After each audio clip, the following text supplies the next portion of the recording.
व्यवस्था विवरण उसका 4 अध्याय 10 वचन पढ़ें। विशेष करके उस दिन की बातें जिसमें तुम होरेब के पास अपने परमेश्वर यहोवा के सामने खड़े थे, तब जब यहोवा ने मुझसे कहा था, उन लोगों को मेरे पास इकट्ठा कर कि मैं उन्हें अपने वचन सुनाऊं, जिससे वे सीखें, ताकि जितने दिन वे पृथ्वी पर जीवित रहें उतने दिन मेरा भय मानते रहें और अपने बाल बच्चों को भी यही सिखाएं। प्यारे प्रभु, आपके पवित्र वचन के लिए आपको धन्यवाद करते हैं। एक बार फिर से हम इस वचन के सन्मुख आते हैं। पिता परमेश्वर, पवित्र आत्मा हमारी सहायता करें, सीखने का मन दें, वचन को ग्रहण करने के लिए कृपा दें प्रभु, उसके अनुसार चल सकें। आप हमें ऐसे फजल दें, आपके हाथ में हमारी ज़िंदगियों को सौंप दें। छोटी संगति को सहायता करें। यीशु मसीह के नाम से हम प्रार्थना को मांगते हैं, आमीन। परमेश्वर का पवित्र वचन हमने पढ़ा। परमेश्वर कह रहा है, वो घटना याद द्वारा सिनाई की, मूसा व्यवस्था को दोबारा से दे रहा है अगली पीढ़ी को। एक पीढ़ी तो क्या होगी, नाश हो गई। 40 साल में एक पीढ़ी जो मिस्र से निकली थी वो नाश हो गई। क्यों नाश हो गई? उसका भी कारण यही था कि परमेश्वर का भय उनके जीवनों में नहीं था। बुड़बुड़ाने वाले थे, पीछे मुड़ने वाले थे, अविश्वासी थे, मूर्ति पूजक निकले और बलवा करने वाले। और मतलब उन्होंने कभी भी क्या नहीं किया, परमेश्वर को पहचानना ना चाहा, और परमेश्वर को जानने पर भी परमेश्वर के योग्य क्या नहीं किया, धन्यवाद और बड़ाई नहीं किया, बल्कि व्यर्थ विचार करने लगे। और उनका निर्बुद्धि मन क्या हो गया, अंधेरा हो गया। अब उनकी पीढ़ी को, क्योंकि परमेश्वर ने वायदा किया है, वाचा बांधी है कि मैं अब्राहम का, इसहाक का और याकूब का और उनकी संतानों का परमेश्वर, कनान देश में उन्हीं को, तो परमेश्वर विश्वास योग्य है, वफादार है, अपने वायदों को पूरा करने वाला। तो इस करके जब वो नाश हो गए, उनकी पीढ़ी को लेकर जा रहा है परमेश्वर, और मूसा के द्वारा उनको वो बात बता रहा है। विशेष करके उस दिन की बातें जिसमें तुम होरेब के पास अपने परमेश्वर यहोवा के सामने खड़े थे, जब यहोवा ने मूसा से कहा था, मुझसे कहा था, उन लोगों को मेरे पास इकट्ठा कर कि मैं उन्हें अपने वचन सुनाऊं। सबसे पहले परमेश्वर ने मतलब ये नहीं मूसा कहा कि तू उनको बता दे जाकर, बल्कि परमेश्वर ने स्वयं अपने मुख से क्या किया, मौखिक आज्ञाएं दी, 10 आज्ञाएं, उसके बाद पत्थर पर लिख कर दी थी। और उसके साथ साथ और भी परमेश्वर ने क्या किया था, अपनी व्यवस्था मूसा से लिखवाई थी। और परमेश्वर ने उनके नैतिक जीवन से, जितनी भी नैतिक जीवन से संबंधित बातें थी और परमेश्वर से संबंधित बातें थी, सारी क्या करी, परमेश्वर ने उनको बताई, वचन सुनाए। और लिखा है, सुनाऊं जिससे वे सीखें, ताकि जितने दिन वे पृथ्वी पर जीवित रहें उतने दिन मेरा भय मानते रहें और अपने बाल बच्चों को भी यही सिखाएं। मतलब प्रभु का भय कोई जन्म से नहीं मिलता, ये हमारे खून में नहीं होता। लिखा है उनको क्या करें, सिखाएं, मानना सीखें, और मैं उनको क्या सुनाऊं, अपने वचन। यानी कि जब हम परमेश्वर के वचन सुनते हैं, परमेश्वर कितना महान है, परमेश्वर कितना भय के योग्य है, तो उस समय मतलब हमें परमेश्वर का भय मानना सीखना है। तो परमेश्वर चाहता है कि उसके लोग क्या करें, परमेश्वर का भय माने और जीवन भर क्या करें, उसका भय मानते रहें और अपने बाल बच्चों को भी क्या करें, यही सिखाएं। तो शुरू से ही परमेश्वर ने मतलब अपने लोगों को चाहा है कि मेरा भय माने, इसलिए वो सिनाई पर प्रकट हुआ। तो परमेश्वर चाहता है कि सृष्टिकर्ता का क्या माने, भय माने। आपको मालूम है, तो बड़ी बड़ी घटनाएं होती हैं। अगर हम आकाश को जब देखते हैं, आकाश से इतने आश्चर्य कर्म, बिजली चमकती है, बारिश आती है, गर्जन होती है, या धरती हिलती है, भूकंप आते हैं। मतलब परमेश्वर भय के क्या है, योग्य परमेश्वर है। उसके कामों के द्वारा भी क्या होता है, परमेश्वर की महिमा प्रकट हो रही है। परमेश्वर कितना, इसलिए हबकुक अपने उसमें पत्री में लिखता है, हबकुक 2:20 जब हम पढ़ते हैं, लिखा है परमेश्वर अपने मंदिर में है और समस्त पृथ्वी क्या रहे, उसके सामने शांत रहे। मतलब परमेश्वर चाहता है कि सृष्टि परमेश्वर का भय माने, परंतु बात यही है कि आज इंसान को परमेश्वर का क्या नहीं है, भय नहीं है। लिखा है उनके मनों में क्या नहीं है, परमेश्वर का भय नहीं है।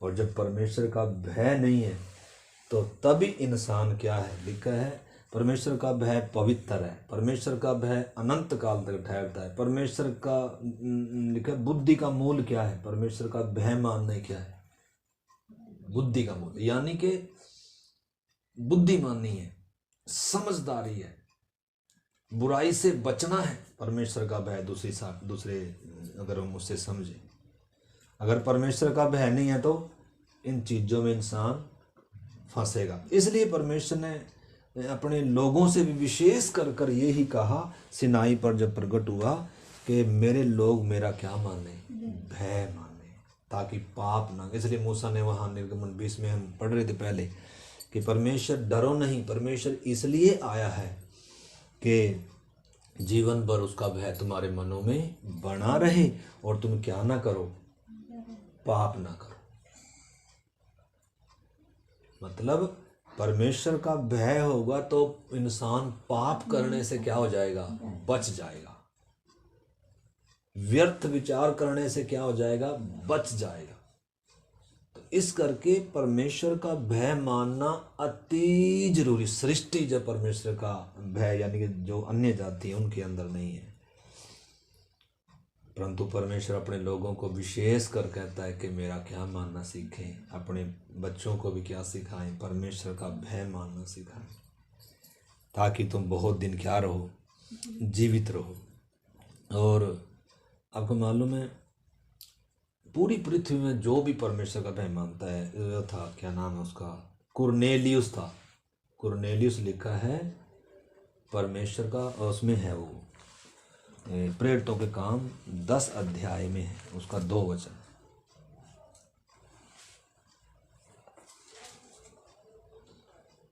प्रेरितों का काम 2 अध्याय 10 वचन, 10 अध्याय का 2 वचन, 10 का 2 वचन। वह भक्त था और उसके सारे घराने समेत परमेश्वर से डरता था और यहूदी लोगों को बहुत दान देता था। हाँ, तो कुरनेलियुस के बारे में बताया, वो बहुत क्या था। कुरनेलियुस नामक का एक मनुष्य था जो इतालियनी नामक पलटन का सूबेदार था, भगत था, और अपने सारे घराने समेत परमेश्वर से क्या करता है, डरता है। अन्य जाति है, उसको परमेश्वर के बारे में ज्यादा, यानी कि जो भी कोई परमेश्वर का भय मानने वाला है वो बचाया जाएगा। परमेश्वर उसको मरने नहीं देगा, नाश होने नहीं देगा। आपको मालूम है, इसको और इसको घराने को बचाने के लिए परमेश्वर ने अपने स्वर्गदूत को भेजा, और स्वर्गदूत को ये नहीं कहा कि तो उसको सुसमाचार सुनाइए, परंतु पत्रस का एड्रेस दिया, प्रेरित पत्रस का एड्रेस दिया कि कहाँ मिलेगा, उसको बुला, वो तुझे क्या करेगा, उद्धार की कथा सुनाएगा। और पत्रस ने फिर जब उसको वचन बताया, उन्होंने पवित्र आत्मा पाया, और तब वो क्या कह रहा है, उसका 34 वचन पढ़ेंगे 10 का। तब पतरस ने कहा, अब मुझे निश्चय हुआ कि परमेश्वर किसी का पक्ष नहीं करता। परमेश्वर किसी का पक्ष नहीं करता, वरन हर जाति में जो उससे डरता है या उसका भय मानता है, और धर्म के काम। भय मानने का तो अपने आप ही धर्म के काम करेगा, भय मानने का तो अपने आप ही बुराई से दूर रहेगा, भय मानने का तो चाल का खरा होगा, भय मानने का तो परमेश्वर से दुआ करने वाला होगा, होगा कि नहीं होगा? तो इस करके परमेश्वर का भय वो खजाना है जो बुद्धिमान नहीं है। अगर भय नहीं है तो मतलब इंसान बुराई में, पाप में फंसता जाएगा। इसलिए परमेश्वर चाहता है कि लोग परमेश्वर का क्या माने, विशेषकर अपने लोगों को परमेश्वर आज्ञा दे। इसलिए सब उपदेशक का आखिरी अध्याय में लिखंत की बात यह है कि क्या मान, परमेश्वर का भय मान और उसकी आज्ञाओं का क्या कर, पालन कर, क्योंकि इंसान का संपूर्ण कर्तव्य यही है कि अपने परमेश्वर का भय माने, अपने सृष्टिकर्ता का क्या माने, भय माने, क्योंकि परमेश्वर न्यायी है और परमेश्वर भय के योग्य परमेश्वर है। जब आकाश को देखते हैं तो वो भय के योग्य परमेश्वर है, उसके निर्णय सच्चे हैं और वो धर्मी, पवित्र और न्यायी परमेश्वर है। तो इस करके पतरस भी अपने उसमें कह रहा है, आपको मालूम है जैसे परमेश्वर ने उनको आज्ञा दिया था परमेश्वर के भय के बारे में और उनको भय मानना सिखा भी रहा था, नए नियम में भी परमेश्वर ने क्या किया, जब कलीसिया स्थापित हुई तो यीशु मसीह के क्रूस का प्रचार हो रहा था, परमेश्वर के प्रेम का प्रचार हो रहा था, तो उस समय मतलब सारे परमेश्वर के प्रेम की तरफ ही क्या हो रहे थे, सारे झुक रहे थे। मतलब कलीसिया में से परमेश्वर चाहता है कि मेरे लोगों में, चाहे पुराने नियम में हो चाहे नए नियम में हो, भाई कलीसिया में भी परमेश्वर का क्या हो, भय, क्योंकि परमेश्वर भय के योग्य है, पवित्र परमेश्वर है, आदरणीय परमेश्वर है। लेकिन अगर उसकी प्यार की साइड देखेंगे तो क्या नहीं होगा, भय नहीं होगा। इस करके 5 अध्याय देखो, 5 अध्याय प्रेरितों के काम, 5 अध्याय,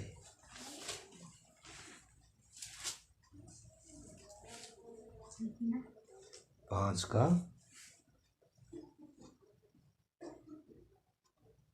हम पढ़ेंगे, 5 अध्याय और उसका 1 से पढ़ेंगे। हनन्याह नामक एक मनुष्य और उसकी पत्नी सफीरा ने कुछ भूमि बेची और उसके दाम में से कुछ रख छोड़ा, और यह बात उसकी पत्नी भी जानती थी, और उसका एक भाग लाकर प्रेरितों के पांव के आगे रख दिया। पतरस ने कहा, हे हनन्याह, शैतान ने तेरे मन में यह बात क्यों डाली कि तू पवित्र आत्मा से झूठ बोले और भूमि के दाम में से कुछ रख छोड़े? जब तक वह तेरे पास रही, क्या तेरी न थी? और जब बिक गई तो क्या तेरे वश में न थी? तूने यह बात अपने मन में क्यों विचारी? तू मनुष्यों से नहीं परंतु परमेश्वर से झूठ बोला है। ये बातें सुनते ही हनन्याह गिर पड़ा और प्राण छोड़ दिया।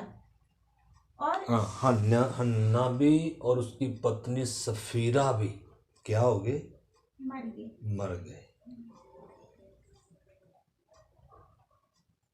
मतलब नए नियम में भी परमेश्वर बदला नहीं है, वो ही परमेश्वर है जो सिनाई पर उतरा था और परमेश्वर ने अपने लोगों को विशेष कर प्रकट किया था कि मैं भय योग्य ईश्वर हूँ और तुम लोगों ने क्या मानना है, लापरवाही नहीं करना।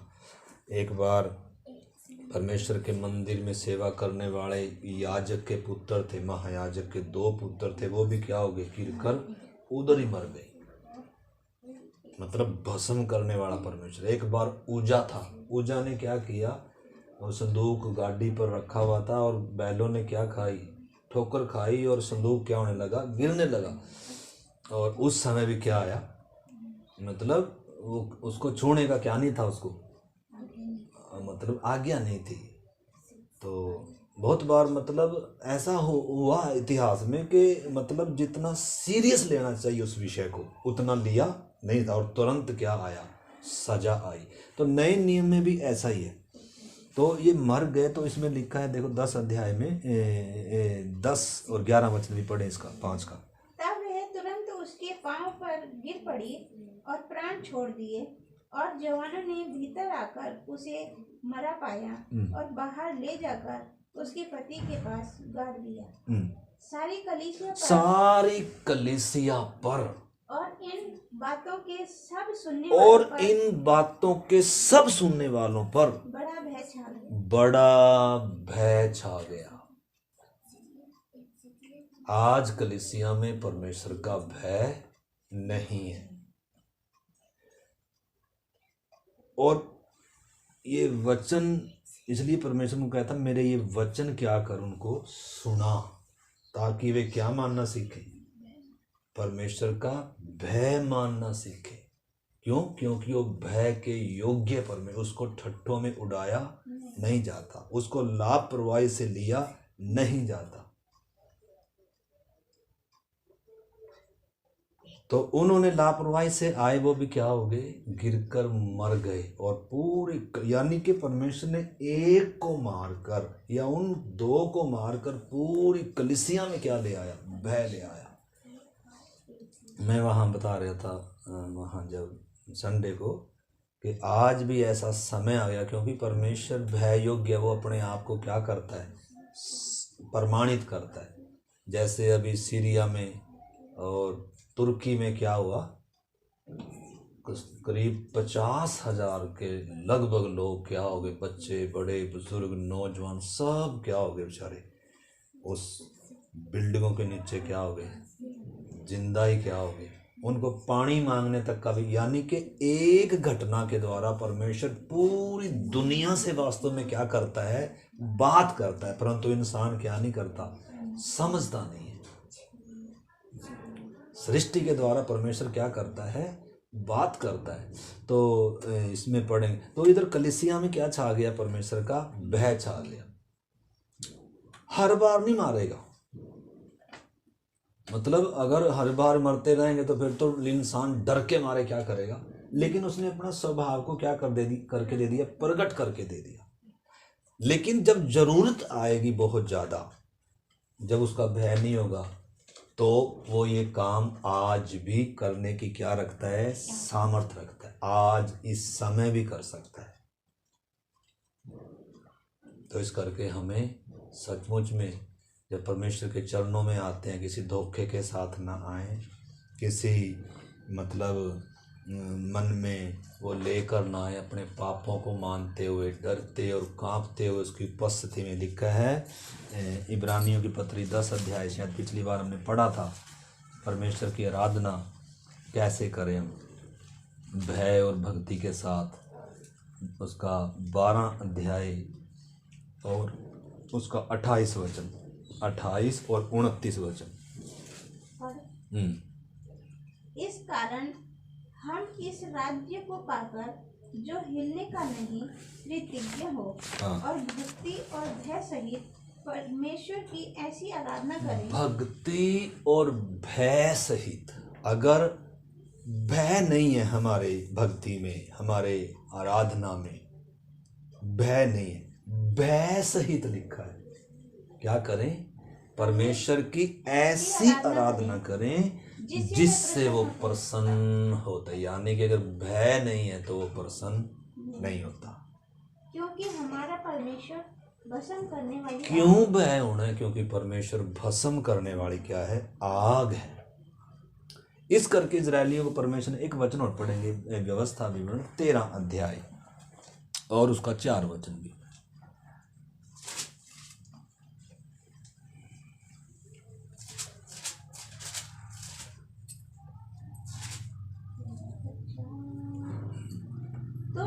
परमेश्वर यहोवा के पीछे चलना और उसका भय मानना और उसकी आज्ञाओं पर चलना और उसका वचन मानना और उसकी सेवा करना और उसी से लिपटे रहना। हाँ, इसमें कई बातें, आज्ञा है परमेश्वर की, ये कोई सलाह नहीं है। हम बहुत बार सोचते हैं इनको हम क्या ही लेते हैं। बहुत बार हमारा परमेश्वर की सेवा करने से मतलब नहीं है। बहुत बार हमारा परमेश्वर की इच्छा पूरी करने से दूर दूर तक सरोकार नहीं है। बस सुबह उठे और शाम तक है, मतलब इन चीज़ों में हम क्या नहीं करते उतना ध्यान, परंतु परमेश्वर ने अपना पवित्र वचन इसलिए दिया ताकि हम इस वचन के द्वारा हम परमेश्वर के स्वभाव को और जिस आदर के, जिस महिमा के, जिस स्तुति के, भय के योग्य परमेश्वर है, हम भी क्या करना सीखें, परमेश्वर का भय मानना सीखें। पढ़े दोबारा एक बार और। तुम अपने परमेश्वर यहोवा के पीछे चलना, हाँ, और उसका भय मानना, उसका भय मानना, और उसकी आज्ञाओं पर चलना। मूसा जाते समय लास्ट में इजरायलियों को ये आज्ञाएं सौंप कर जा रहा है, लेकिन आपको मालूम है इजराइल का इतिहास है, रूह कांप जाए। सबसे अगर ज्यादा किसी के साथ क्रूरता हुई है, सबसे ज्यादा अगर किसी के ऊपर दंड आया है संसार में, तो वो यही कौम है। जो बात परमेश्वर ने बोली थी उनके ऊपर क्या होगी, घट गई। तो इसलिए परमेश्वर उनको मूसा के द्वारा बार बार चेतावनी दे रहा था, बार बार चेतावनी दे रहा था कि तुम परमेश्वर की सेवा करना और उसकी आज्ञाओं पर चलना और उसका वचन मानना, और उसकी सेवा करना। हाँ जी, और उसी से लिपटे रहना। अगर डरने की बात कोई हो तो किससे डरना चाहिए? यीशु ने भी कहा जो तुम्हारे शरीर को घात कर सकता है उससे कभी डरना नहीं। बहुत बार हम चीज़ों से डरते हैं, लोगों से डरते हैं, लेकिन जिससे डरना चाहिए वास्तव में उसका हमारे जीवन में शायद कभी डर भी नहीं होता सचमुच में। तो ये बहुत ही खौफनाक है, बहुत ही हमारे लिए हानिकारक हो सकता है। इन्हीं दिनों हमने क्या करना चाहिए? सचमुच में परमेश्वर का भय मानने के लिए क्या होना चाहिए? हमारी वो प्रार्थना होनी चाहिए, प्रभु हमें तेरा भय मानना सिखा। बहुत ज़रूरी है, परमेश्वर की आज्ञा है ये कि मेरा भय माने, मेरी सेवा करें, मुझसे लिपटे रहें, मुझे प्राथमिकता दें। परंतु हम संसार में रहते समय बहुत बार इन चीज़ों के लिए क्या हो जाते हैं। इसलिए लिखा है परमेश्वर का वचन हमारे लिए बहुत क्या है, उपयोग। दिन रात इस पर ध्यान देने के लिए बोलता है परमेश्वर। यहोशू को भी परमेश्वर वही कह रहा है मेरा दास मूसा मर गया है, जैसे मैं उसके साथ रहा तेरे साथ भी रहूं। बस इतना हो कि तू व्यवस्था की ये पुस्तक तेरे चित्त से कभी ना उतरने पाए। दिन और रात इसी पर क्या करना, ध्यान दिए रहना, न तो इसके दाएं मुड़ना न बाएं। यानी कि दिन रात अगर हमारा इसके ऊपर ध्यान नहीं होगा, वचनों को मनन नहीं करेंगे, तो हमारे जीवन में भी फिर वही बातें आएंगी। क्योंकि हम स्वभाव से क्या हैं, मतलब स्वभाव से हम जंगली हैं। हम जंगली में से काट कर उत्तम में सांटे गए हैं, तो भी हमारे अंदर एक जंगली क्या रहता है, स्वभाव रहता है। और उस जंगली को थोड़ा सा भी ऐसा वातावरण मिल जाता है ना, जैसे डाली होती है ना, डाली को कुछ डालियाँ ऐसी होती हैं किसी पेड़ की कट करना, कुछ पेड़ भी ऐसे होते हैं, वो पड़े रहेंगे ना तो उसमें क्या लगाती, जड़ें फूट जाती हैं, हरियाली आ जाती है, उसमें ताज़ा हो जाता है। इसलिए मिलाप के तंबू में परमेश्वर ने वो मिलाप का तंबू था जो जंगल में, उसके जो फट्टे निकाले थे वो बबूल की लकड़ी से निकाले थे, कांटों वाली लकड़ी होती है, और उसको ऐसे फट्टों को खड़ा कर देते। तो नीचे परमेश्वर ने क्या किया, उनके चांदी की क्या रखी थी, कुर्सियां रखी थी, चांदी की कुर्सियां रखी थी, ताकि मौसम बारिश का भी होता है, नमी भी होती है, ताकि क्या ना पकड़ जाए, ये जड़ ना पकड़ जाए। तो हमारा स्वभाव अगर सचमुच में परमेश्वर के अनुग्रह के लिए हम निर्भर नहीं है, प्रार्थना नहीं है, हमारे जीवन का वो लक्ष्य नहीं है, तो निश्चय है कि जंगली स्वभाव है और बहुत जल्दी इसमें क्या अंकुर निकलेंगे, इसमें से जड़ निकलने का बहुत क्या रहा है, चांस है। इसलिए लिखा डरते और कांपते हुए। डरना क्यों है? देखिए, डरते और कांपते हुए अपने अपने उद्धार के काम को क्या करो, पूरा करो। डर किस चीज का प्रभु? कांपने की क्या जरूरत है प्रभु? परमेश्वर तो प्रेम है ना। परंतु यूहन्ना भी, पतरस भी, पौलुस भी बार बार उसी चीज को बता रहे, अपने आप को जांच ले। प्रभु भोज का भी विषय जब आ रहा है, अगर अपने आप को जांचते तो क्या ना पाते? दंड ना पाते। तो इसलिए हमें परमेश्वर के चरणों में जब हम आते हैं, सचमुच में इन दिनों प्रार्थना करनी है, प्रभु कलीसियाओं में भी तेरा भय आए, हमारी जिंदगियों में, घरों में, परिवारों में तेरा क्या है, सीखना है हमें। मतलब हमारे जन्म से नहीं आती ये चीज़ें, जन्म ही से हम परमेश्वर के क्या होते हैं? बैरी होते हैं। और परमेश्वर चाहता है कि हम उसका अब क्या मानना भी सीखें, भय मानना, आदर करना सीखें। भय में आराधना होती है, भय में आदर होता है। देखो, भूत प्रेत भी परमेश्वर से क्या होते हैं? डरते हैं। लिखा है दुष्ट आत्मा भी क्या करती हैं? थरथराती हैं और कांपती हैं।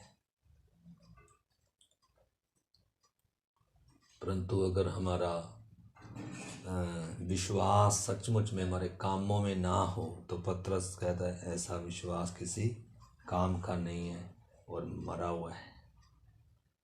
तो हम उन बातों को समझना है। नींद आ रही इसको? नींद आ रही?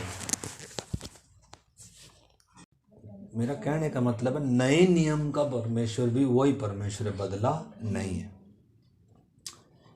इस करके पतरस क्या कह रहा है? देखो, पहला पतरस 1-2 अध्याय का 17 वचन। सबका आदर करो, सबका आदर करो, भाइयों से प्रेम रखो, भाइयों से प्रेम रखो, परमेश्वर से डरो, परमेश्वर से डरो, राजा का सम्मान करो। राजा का सम्मान करो। देखो, पतरस भी कलीसिया को क्या कर रहा है? ये नहीं है कि भाई परमेश्वर का अभी भय, तो अभी किससे नहीं डरना। मतलब जिसका आदर करना चाहिए, जिसका भय मानना चाहिए, उसका क्या करना चाहिए? भय। लेकिन डरना किससे चाहिए? डरना परमेश्वर से ही चाहिए।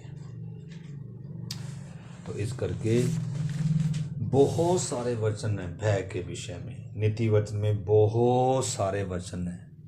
यहोवा का भय बुद्धि का आरंभ है। यहोवा का भय क्या है? नीति वचन बहुत कुछ लिखा हुआ है। तो परमेश्वर का पवित्र वचन मतलब हमें परमेश्वर के भय मानने के लिए क्या कर रहा है? 2 कुरिन्थियों अगर हम पढ़ते हैं, 7 अध्याय निकालो और उसका 1 वचन।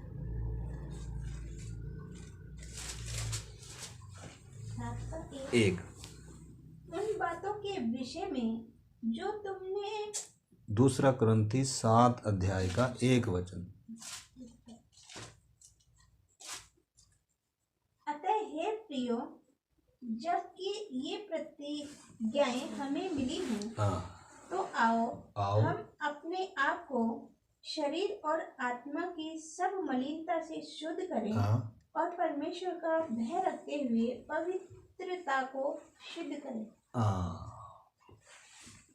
परमेश्वर का भय रखते हुए।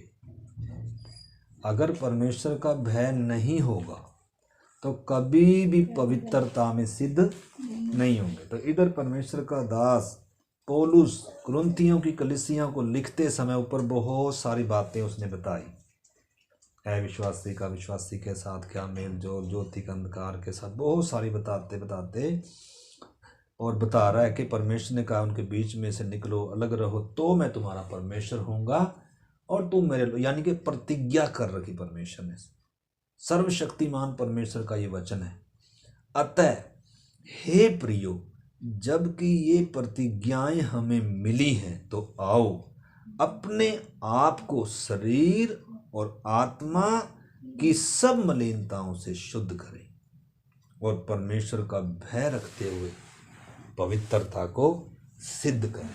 हम सब के लिए यही एकमात्र रास्ता है। अगर सिद्धता तक हमने पहुंचना है, परमेश्वर को योग्य बड़ाई, धन्यवाद और महिमा अगर हमने देना है, पाप से बचाएगा परमेश्वर का भय, बुराई से बचाएगा परमेश्वर का भय, व्यर्थ बातों से बचाएगा परमेश्वर का भय, मूर्खता की बातों से बचाएगा, भटकने से बचाएगा।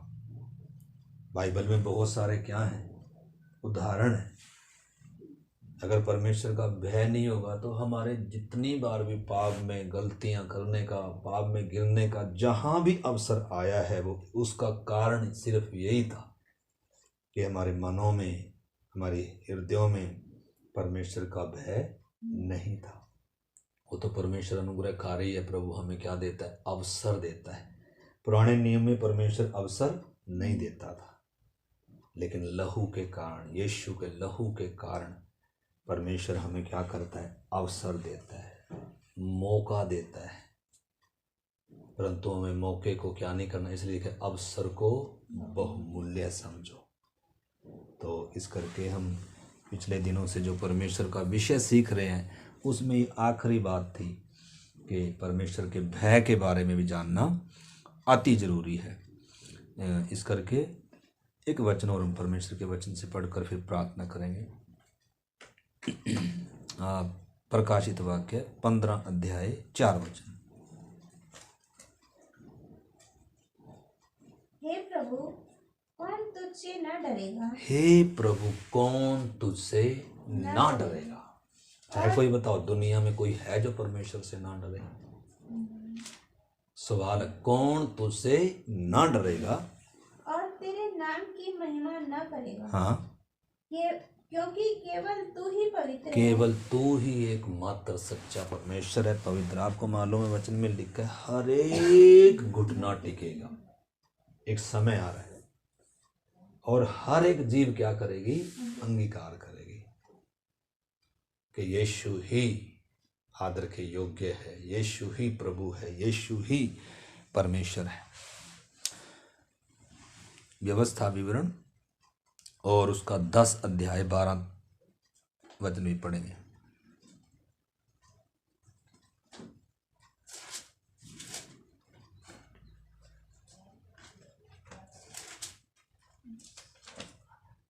अब हे इस्राएल, तेरा परमेश्वर यहोवा तुझसे इसके सिवाय और क्या चाहता है कि तू अपने परमेश्वर यहोवा का भय माने? इसके सिवाय और क्या चाहता है? क्योंकि जब परमेश्वर का भय होगा तो अपने आप ही सारी चीजें अपने आप ही आ जाती हैं। अगर भय नहीं है तो सब चीजें चली जाएंगी। तो भय पर ज़्यादा जोर दिया गया। आज का भी जो हमारा विषय है वो यही है, परमेश्वर का भय मानना अति जरूरी है। वो हमें पाप में जाने से, गिरने से बचाएगा, हमारी रक्षा करेगा। और परमेश्वर का भय मानना ही बुद्धिमानी है। तो इस करके 17 वचन भी पढ़े इसका। क्योंकि तुम्हारा परमेश्वर यहोवा वही ईश्वरों का परमेश्वर और प्रभुओं का प्रभु है। वह महान, पराक्रमी और भय योग्य ईश्वर है। हाँ, भय योग्य ईश्वर है।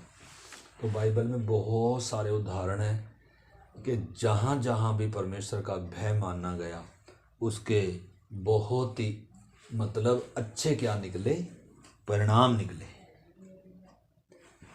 और जहाँ परमेश्वर का भय ना माना गया, वहाँ क्या आया? परमेश्वर का न्याय आया और सजा आई। इसलिए रोमियो की पत्री में लिखा है, परमेश्वर का क्रोध तो उन सब लोगों की अभक्ति और अधर्म पर स्वर्ग से क्या होता है?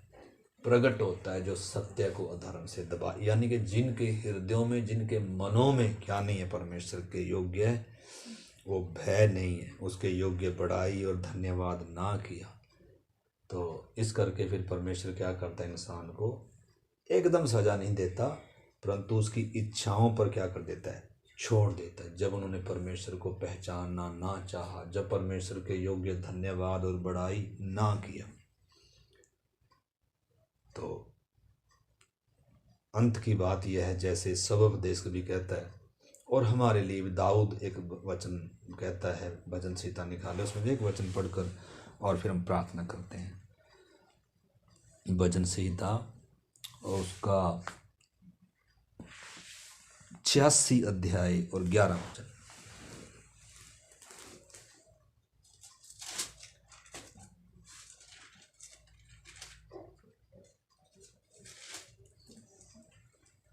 हे यहोवा, अपना मार्ग मुझे दिखा। दाऊद कहता है, हे यहोवा, अपना मार्ग मुझे दिखा, तब मैं तेरे सत्य मार्ग पर चलूंगा। तब मैं तेरे सत्य मार्ग पर चलूंगा। मुझको एक चित्त कर, मुझको एक चित्त कर, कि मैं तेरे नाम का भय मानूं। कि मैं तेरे नाम का क्या मानूं। आज दाऊद के साथ सचमुच हमारी भी क्या होनी चाहिए, ये प्रार्थना होनी चाहिए। ऐसी प्रार्थना होनी चाहिए कि प्रभु मुझे भी तेरा भय मानना सिखा, तुझे आदर करना सिखा, तेरे वचन के सन्मुख प्रभु थरथराने वाले हम भी बन जाएं प्रभु। इसके साथ एक वचन और नीति वचन में से लेकर और हम आइए प्रार्थना करते हैं। नीति वचन 19 अध्याय का 23 वचन।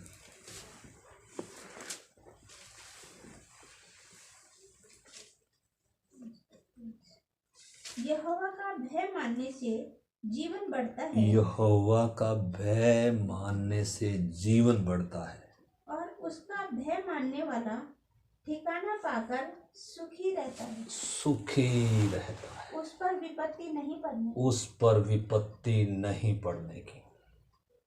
बहुत सारी आशीष हैं, हम उसमें नहीं जा रहे हैं। हम बाद में आप अगर क्रम चाहेंगे तो वो मिल जाएगा, परंतु आइए हम प्रार्थना करें। यहोवा का भय मानना बुद्धि का मूल है, आरंभ है। बुद्धिमानी है, मूर्खता है परमेश्वर का भय ना मानना, परमेश्वर के योग्य बड़ाई और धन्यवाद ना करना। प्रकाशित वाक्य में लिखा है, कौन परमेश्वर से ना डरेगा। हे पृथ्वी के लोगों, परमेश्वर से डरो। भजन संहिता भी एक जगह कहता है, डरते रहो और कांपते रहो, अपने अपने बिस्तरों पर चुपचाप रहो और पाप ना करो। परमेश्वर का भय इसलिए था कि हम पाप ना करें, हम गलतियां ना करें। प्रभु सचमुच में हमें, हमारे परिवारों को, बच्चों को भी तेरा भय मानना सिखा खुदा। प्रभु आज इस विषय की बहुत कमी है खुदा, सचमुच में प्रभु मुझे भी, हम सबको प्रभु तेरा भय मानना सिखा। हम तेरे योग्य आदर करें प्रभु, हम तेरे योग्य बड़ाई, मुख खोल कर हम प्रार्थना करें प्रभु से। क्या आज हम प्रार्थना करेंगे, प्रभु मेरे अंदर तेरे योग्य आदर, तेरे योग्य बड़ाई, तेरे योग्य महिमा करना सिखा, तेरी आराधना करना सिखा। तेरा भय मानने वाली स्त्री, तेरे भय मानने वाले पुरुष हो प्रभु, तेरा भय मानने वाले बच्चे हो खुदा। सचमुच में प्यारे प्रभु, हम तुझे प्रेम ही ना समझे खुदा। तू भस्म करने वाली आग है खुदा, तू पवित्रताई में निवास करने वाला परमेश्वर है। तू पाप को किसी भी कीमत पर प्रभु सहन नहीं कर सकता।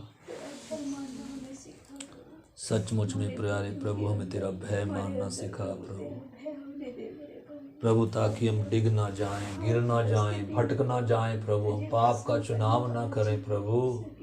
सचमुच में हम तेरे योग्य बड़ाई करें प्रभु, धन्यवाद करें। Hallelujah, hallelujah. समस्त पृथ्वी शांत रहे, क्योंकि यहोवा परमेश्वर अपने मंदिर में है। हबक्कूक कहता है, प्यारे प्रभु हमें तेरा भय मानना सिखा प्रभु। हम सदा बचपने की हालात में ना रहें खुदा।